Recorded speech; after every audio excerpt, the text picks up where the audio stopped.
we are now remotely interesting, and we've dubbed ourselves, or I dubbed ourselves, Pink Poop Productions, the triple P. So I guess for remotely interesting, let's get into a bit about what was remotely interesting last week or just recently. And I can tell you right now that when it comes to the word remote, holy Toledo, is there a lot of interest in this space all of a sudden with a coronavirus? Just massive.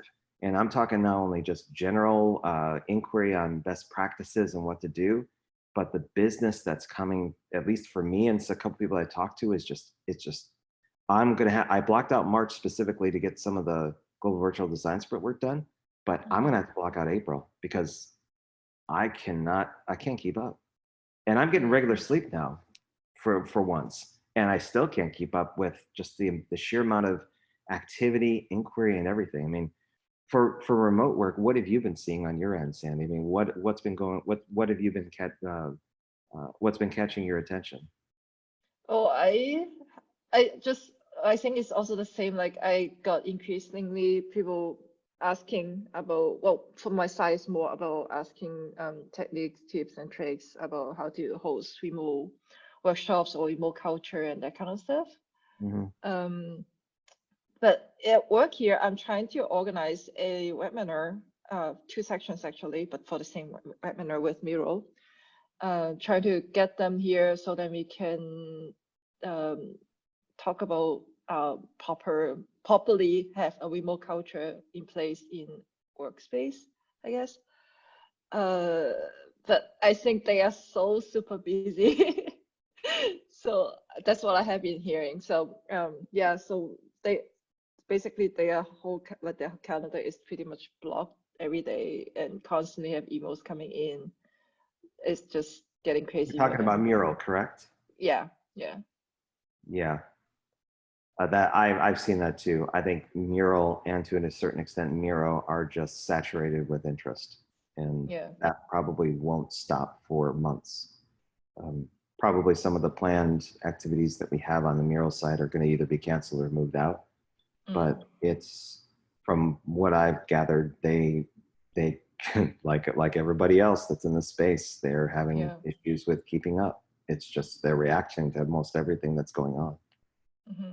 And a lot of people are actually lost, you know, it's not even a joke. It's really, they don't know what to do because suddenly all their meetings are canceled, workshops are canceled, and many of them, they are not even used to the tools. So they're pretty much just stuck. They don't know what to do. I've heard people using like Hangouts and just basically using Office 365 and Microsoft Teams, just using the enterprise tools to recalibrate them for remote work. So they want to keep the capital investment they've had in those programs, those cloud programs, and rejigger them for what they need to do. For some, it's going to be an adjustment. It won't be too hard. Interestingly enough, and you've seen this in Slack too, there have been people that were in the Global Virtual Design Sprint that are now being asked to lead efforts around those exact things you're talking about, getting more remote, understanding how to go virtual. It's interesting how that played out, that all of a sudden, because they had that experience or have done that, they're called upon to basically put that as a focus. Yeah. But also it's more than, because you were talking about people are using Teams and Google Hangout and stuff like that. But it's like remote work is more than just the tools. So I think like the tools actually is the easiest part because it's just a matter of trying it out and using it. But like changing the mindset, how you can do remotely, how to really still have the same effects as in in-person collaboration through remote. I think that is something that is a little bit trickier for people who are not used to this in this space to really get a hang of that. So yeah, what does help is when you pair someone who is native to remote and has done it with someone who isn't, and having them just be in the same space really, really helps. So sometimes it's not study everything about remote and then come back to the group and figure it out. It's just hang out with a couple of people that have been remote for a long time and say, okay, here's what you kind of need to do to prepare for an engagement. how you work offline, how you manage your time. It really is a lifestyle change when you come down to Yeah. it. Um, Yes.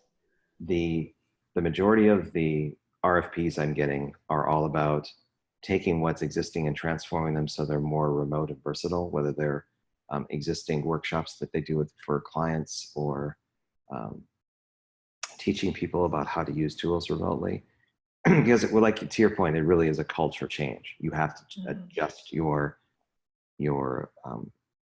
attitude towards that type of work and not dismiss it as something that isn't capable, because it's going to be the de facto standard eventually. Maybe the technology isn't affording a lot of interpersonal communication, but it will. VR is going to happen. More immersive environments are already in the mix. We've seen a couple of those in the wild already, and there's just not a compelling business reason to do so yet.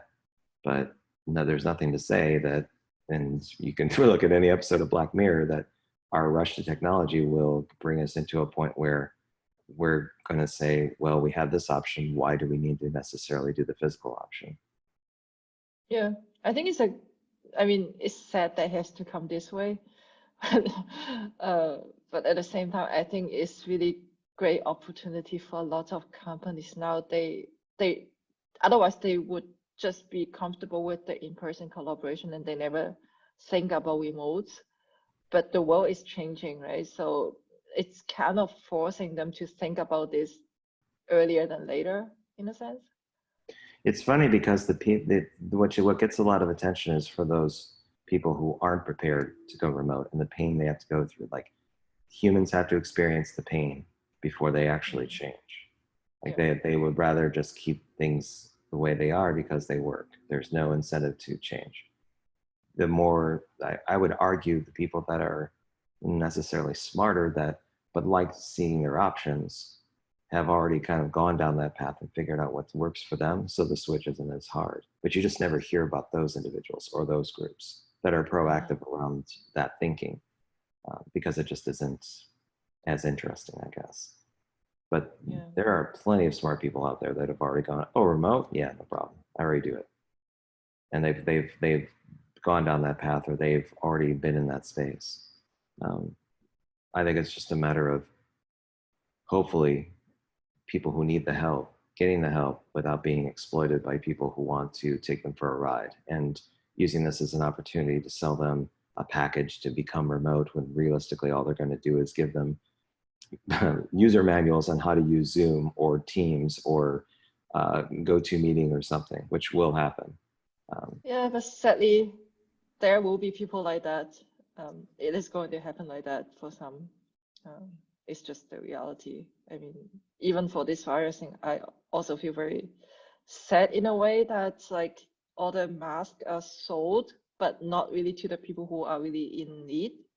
I mean, some are, but some not. Like, a lot of them just sold to people who kind of treat it almost like an investment. So they hold on to it and then sell it when now it's like 10 times more expensive than what they bought it for, right? So yeah, I think it's more reactionary than anything else. I think when you think about it and you look at how the virus is mutating, um, it's always good to think about precautions and try to stop things in their tracks. But our response to this virus is different than Ebola, because I think the infrastructure for dealing with a virus was greater than it is today. I think it's been chopped down to the point where responses, especially whether it's UK or Europe or any other nation, it's exposing the reality that we're woefully underprepared for a pandemic. And it's already spreading pretty fast here in the US. I imagine that it's in San Antonio. I imagine it'll make its way up here within a month. And then the schools will start shutting down. The greater danger over time is going to be the supply chains, because if people aren't showing up to basically, create ample supply for what people need to eat and get through the day, Amazon delivery can only do so much unless there's something there. So the full brunt of this hasn't been felt yet, and the estimates is that some sort of treatment is about 3 to 4 months away. realistically with testing and everything else, because they don't want to rush Right. testing and kill more people. But it's very serious. And Yeah, it is. it's been 100 years, since the last kind of pandemic happened. So in a way, we were due for it. But that doesn't discount the fact that many people are going to suffer and die because of this. Especially people who are in my age bracket and above, got to be really worried because this thing. Your age. Well, yeah, I just turned 50. I'm on the cusp, so I'm flirting with fire, so to speak. But the virus disproportionately affects like senior citizens. Mm. It ravages their immune system to the point where they, it gets in the lungs and everything. I mean, it's all I've been reading about is just if you're above that age bracket, you don't need a mask. You need like a VR helmet with a gas mask or something. You need some extra protection.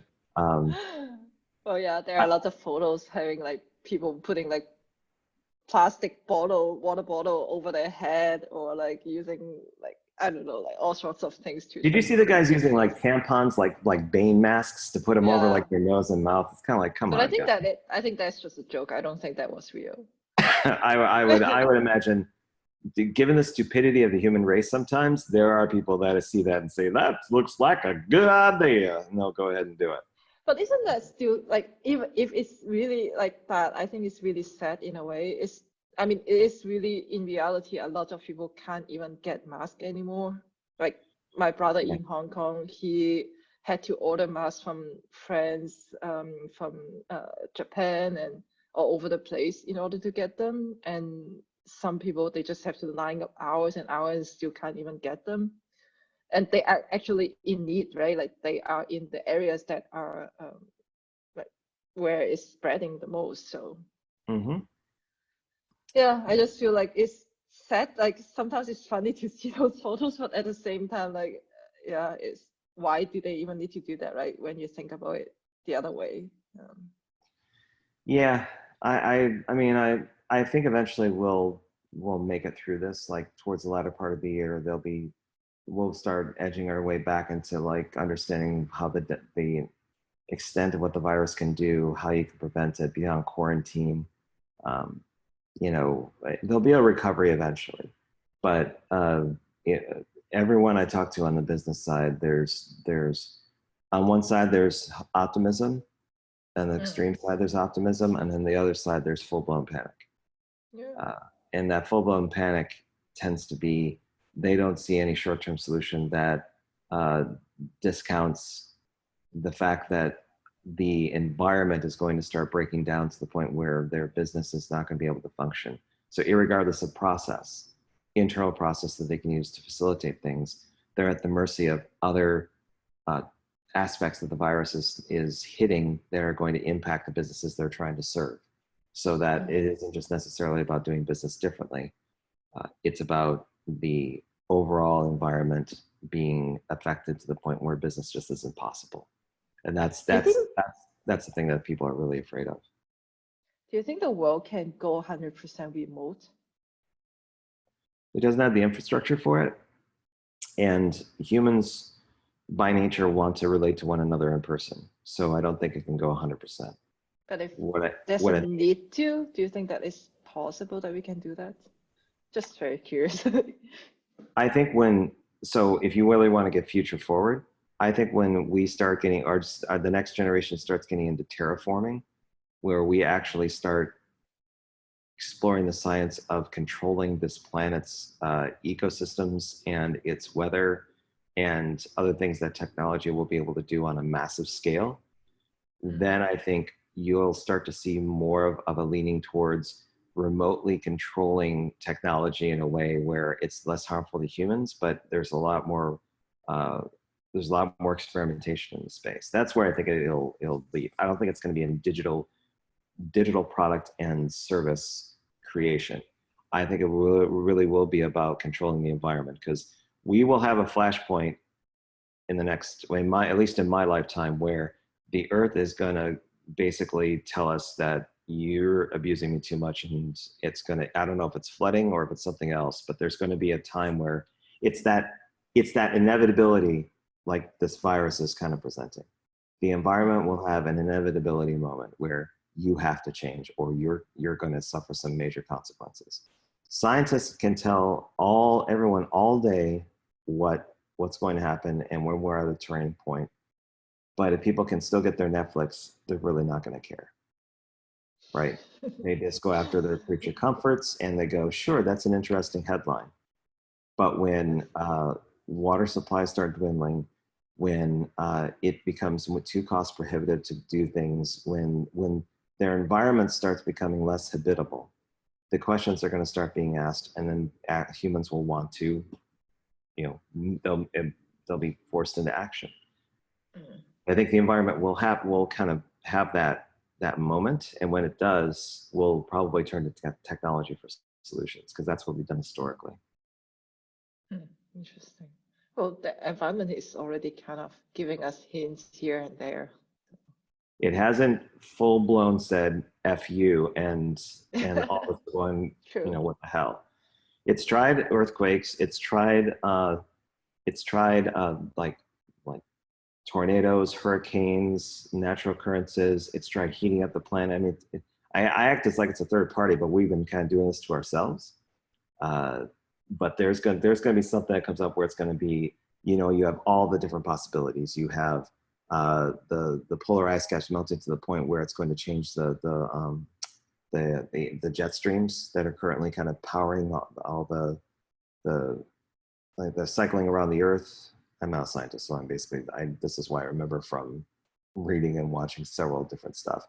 You have Yellowstone, which the volcanic activity up there, they've always said that if that goes full bonkers, then it's going to cover 80% of the planet with dirt or with volcanic dust.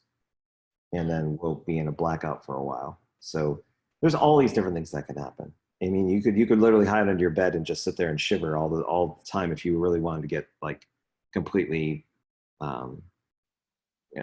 conspiracy about it. But until those things occur, you just have to keep on living the way you're living. Oh, right? Yeah. Even when that happens, we still need to do that. Yeah. That's how human needs to be. So, what's been remotely interesting for you, Sandy? Remotely interesting. I just found that it's very hard to go remote when you don't have internet. That's very interesting. Well, maybe maybe some people wouldn't want to do that. They want to be remote for a reason that way. Yeah. It's just kind of ironic in a way. Like I have learned so much techniques and how to deal with remotes, like remote culture mindset, blah blah blah. But then when it comes down to no internet, like there's no even plan B, C, D that you can deal with, Nope. Yeah. Pretty That's much. True. Remote requires that feed. If you don't have that feed, then you're not remote. You're dead in the water, so to speak. Yeah, because you always say like when you want to go remote, you want to have plan B, plan C, like in case if the technology fail you. But the technology cannot be the internet. Any kind of technology can fail, like the tools can fail, and we still can work around with it. But if you really don't have internet, then there's nothing you can do about it. Well, at least in my opinion. That's very true. Yeah. Would be kind of cool though if the concept of remote meant that you were remote because you were diseased or you were socially incapable or you were in a remote prison.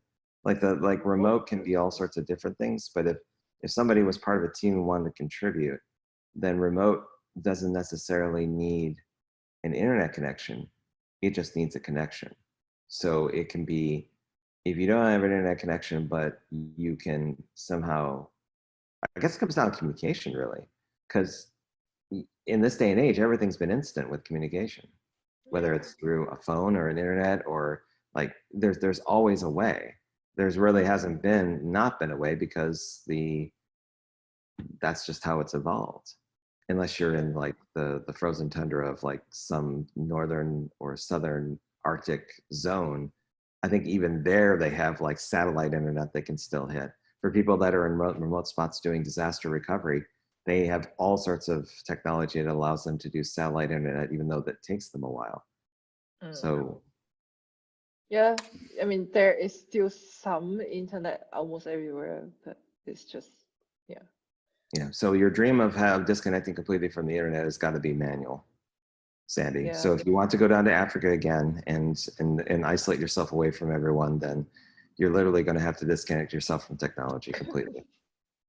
It was also pretty funny actually. So we were in Africa for 12 days, I think. I think it was 12 days. And the whole trip we had basically no connection on anything because he was just basically in the safari, right? So Mhm. and the day, I think it was second last day or something, and then we finally went back to not even a big city, just a small city where there was a cafe, small cafe that had internet connection. And suddenly you will see everyone begin to pull up their phone and then they are not with the group anymore, basically. Like every single person. Suddenly the people who are beside you got disconnected and they just connected with someone else remotely. I think it was very interesting scene to see. Like because the whole time, the whole 10 days or 11 days, we were just so close together. The whole time we were kind of bored in a way too, because there's often a very long bus drive. And then everyone just like talk and then constantly have like a in-person communication. But as soon as we had this thing called internet, and then that is like instantly just got like the in-person contact just got disconnected. Yeah. It's so quick.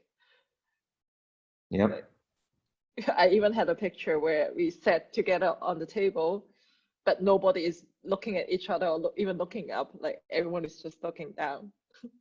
Yeah. It's something where you can control your experience. And it's like it's a different slice of your life, but it's curated the way you want it to be. Whether it plays to your biases or it feeds your need for either information or entertainment. It literally is like a remote control to content. And the more we use it, the more we want that speed, control, desire to get what we want from out of it. And then when we come back to like the physical life, we still can play in the space because that's who we are. But yeah, it's funny how we can switch back and forth between the two. Yeah. So what's up with you remotely? I'm curious how you actually teach others to do this whole remote thing in a so short a period of time. Um, so it depends on two things. One is the outcome that somebody wants to have from that. Do they just want to have an awareness of how to do it and they'll do it themselves? Or, and the second thing is, how much help do they need? And what can I do to help them? So it can be an individual, an organization, a business. It could span a whole bunch of different scenarios.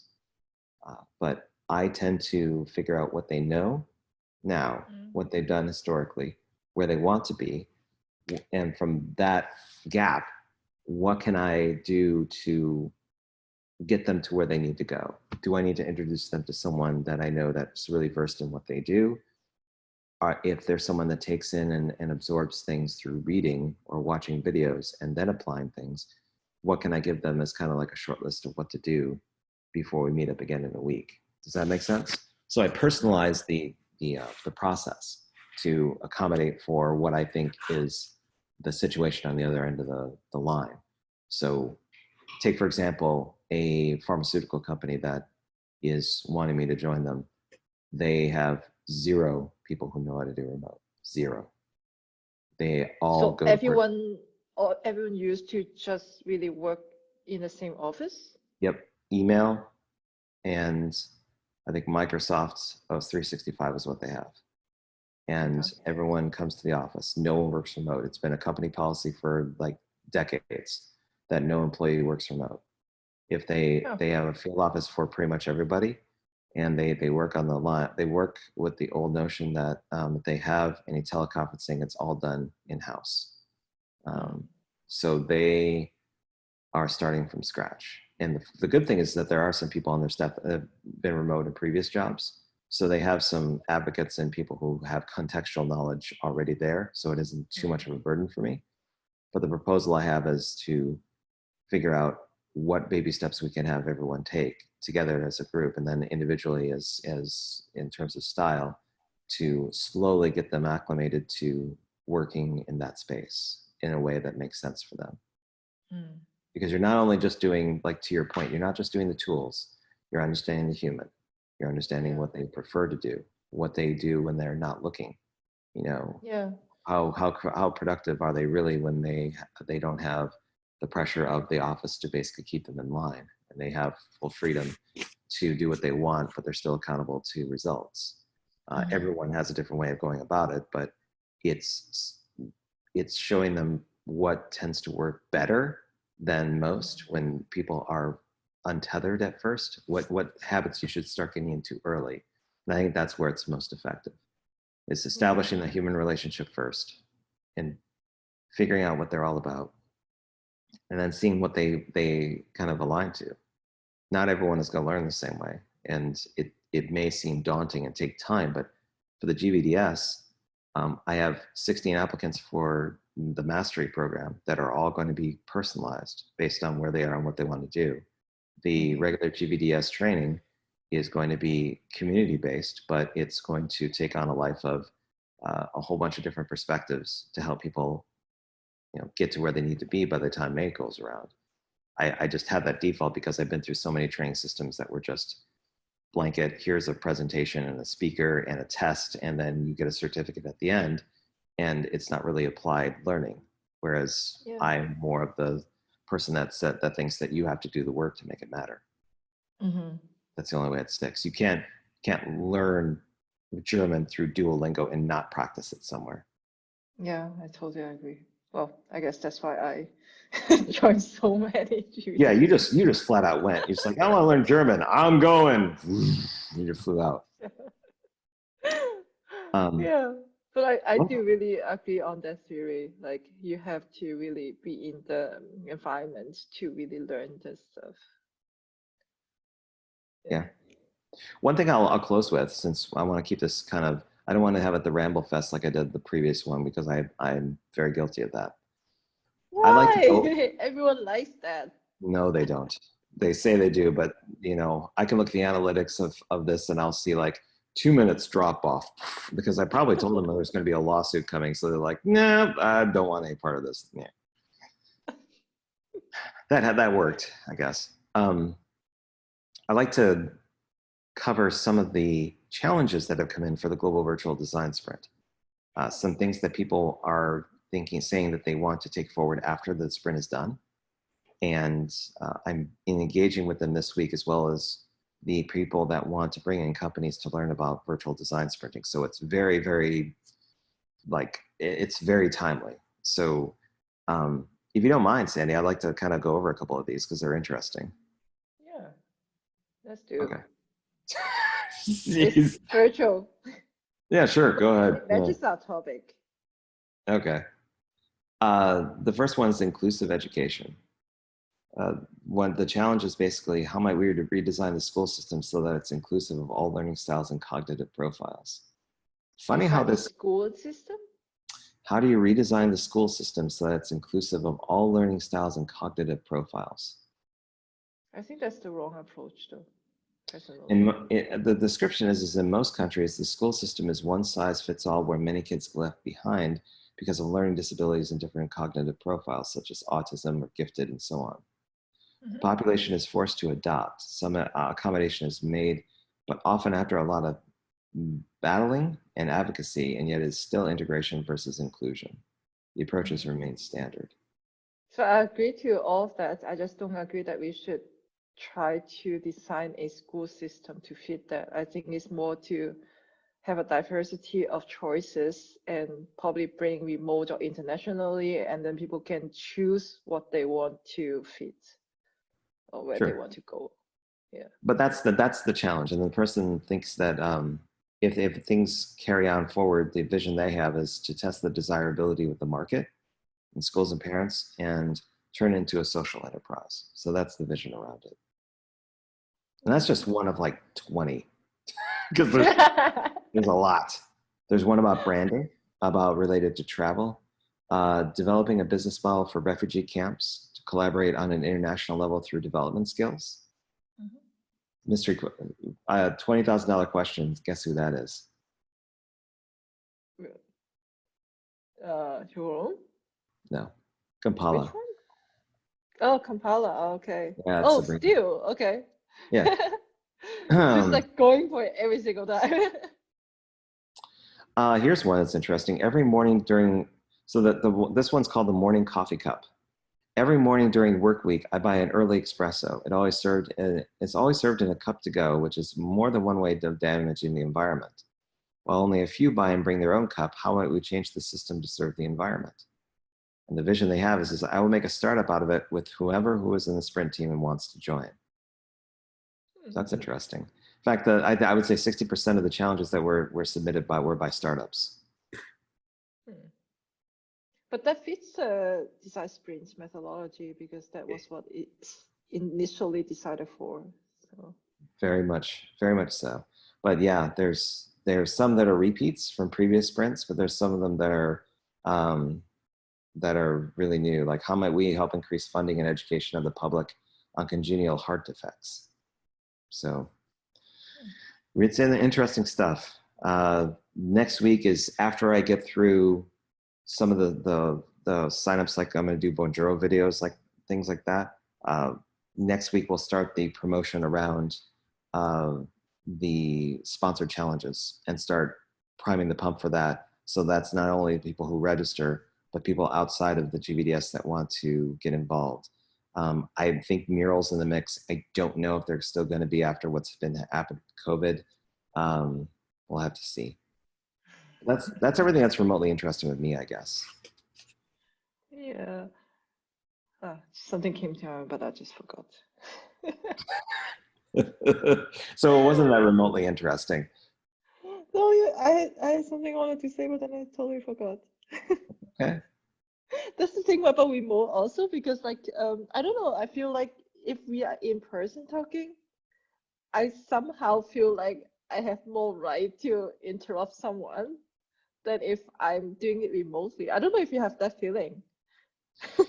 Sometimes I find that I'm still rude when it comes to interrupting sometimes, but it's only because either the interpretation of the pause happens and both people start talking, and if it happens a second time, the third time I just go and just talk, just get it out, and then that person go, oh yeah, sure, I'll just stay here.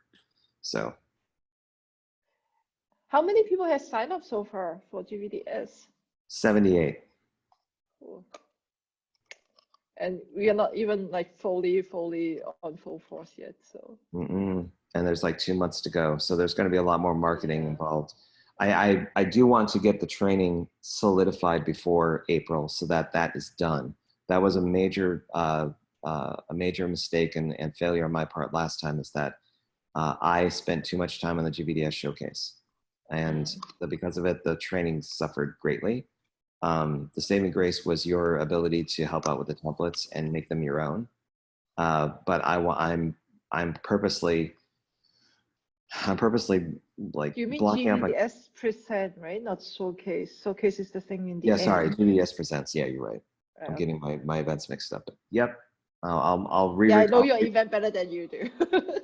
Yes. So if I have both the mastery program and the GVDS training, the framework's done, and the content is starting to be created, then April can be nothing but teams and challenges and having people consume the content, getting ready for May. If I'm in that state, then we're in good shape. The key will be is by the end of this week, reaching out to people like Adriana and Fatima and other people that have signed up to help out with the content so that they can have something to chew on in the next 3 weeks.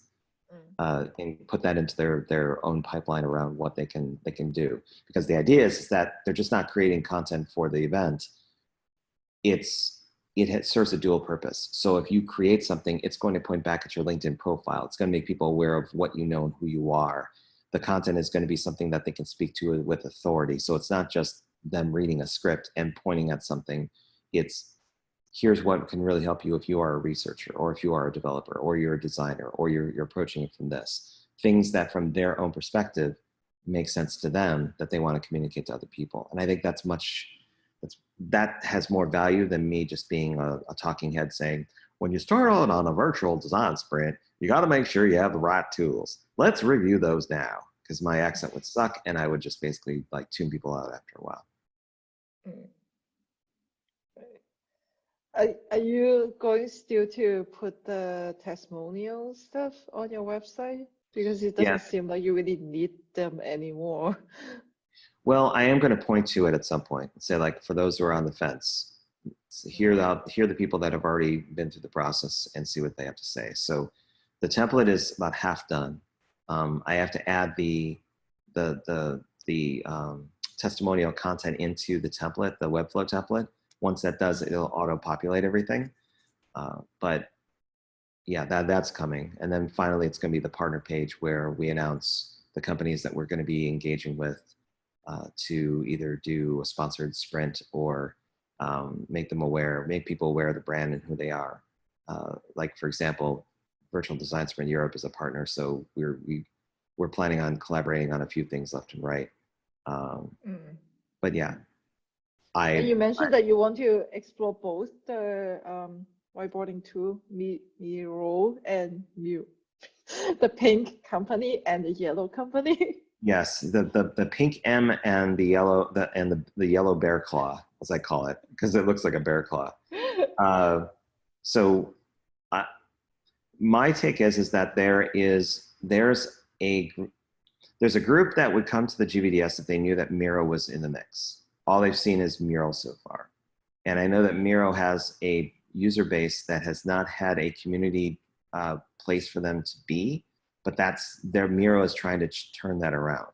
They're trying to be more community centric. They've got people in the mix now to try to do that. And I'm part of that conversation. So I'm sampling and I'm being there because I want to see where it goes.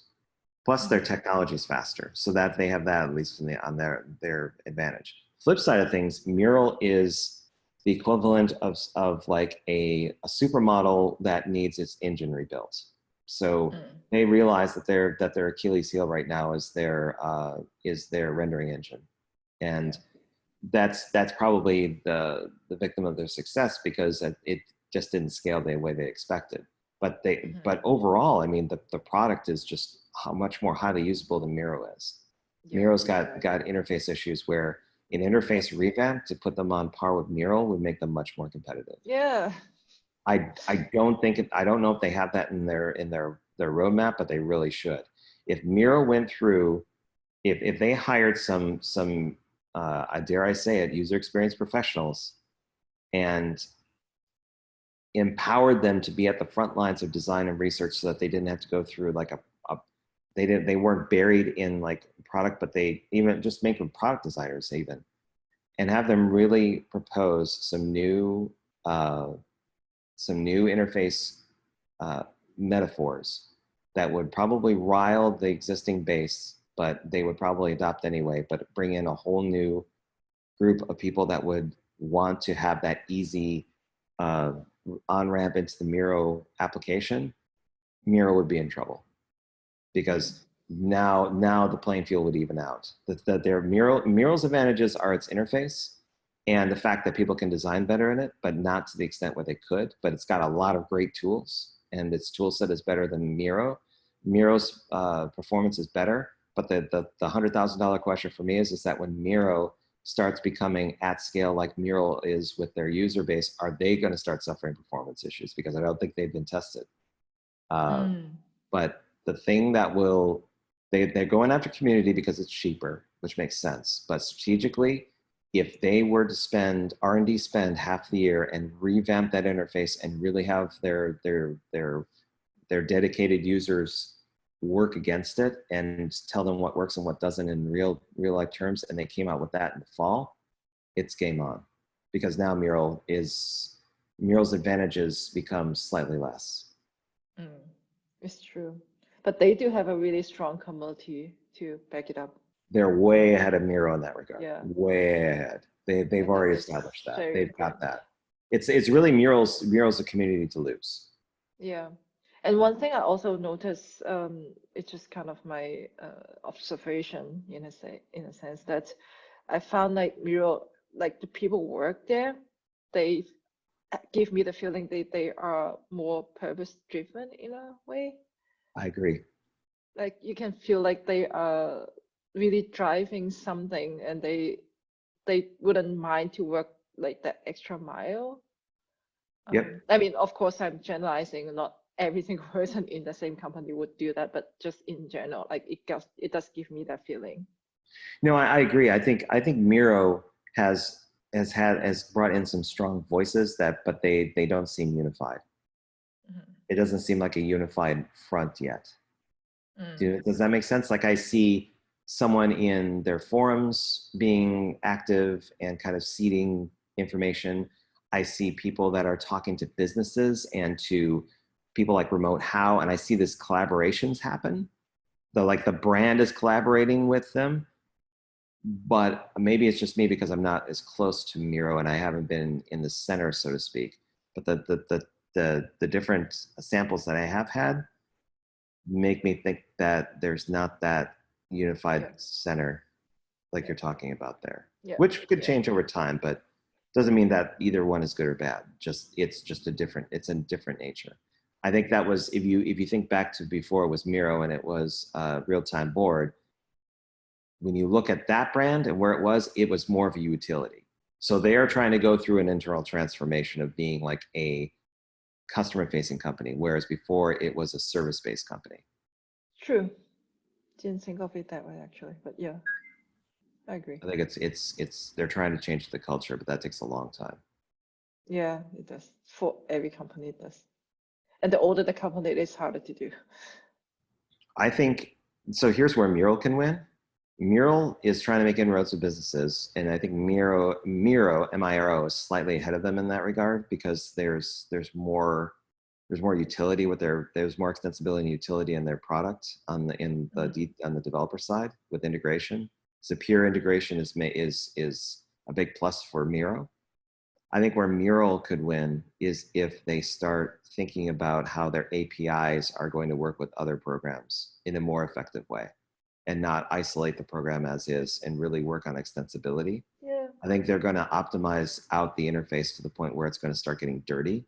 And they really need to start thinking about the system integration beyond the performance with other system tools where it's not necessarily Zapier, where it's a third party, but they can control how things integrate better. But I think it's going to take an entirely different division within Mural to make that happen. Yeah. But like, I think I already commented on some of your LinkedIn posts that I think the biggest issue is that they can collaborate, the two of them, and not try to win each other. I think that will be a happy world for both of them and also for our customers or for their customers, us. Yeah. Would be cool to see like kind of a collaborative remote workshop using both tools together and then to figure out how they can work together. I think that would be very interesting. Yeah. Yep. But I think that's wishful thinking in the It is. I know. in the scheme of things. I know. Yeah, I mean, but it's a good thought all the same. Okay, we're at time for Remotely Interesting, the first episode of 4, maybe, until next month, and we figure out maybe it's not all that great, but we'll see. Yes. Maybe 4, maybe 2. We don't know. Yeah, and once every 2 weeks, whenever we have time. So anyway, all right. Thanks for the conversation, Sandy.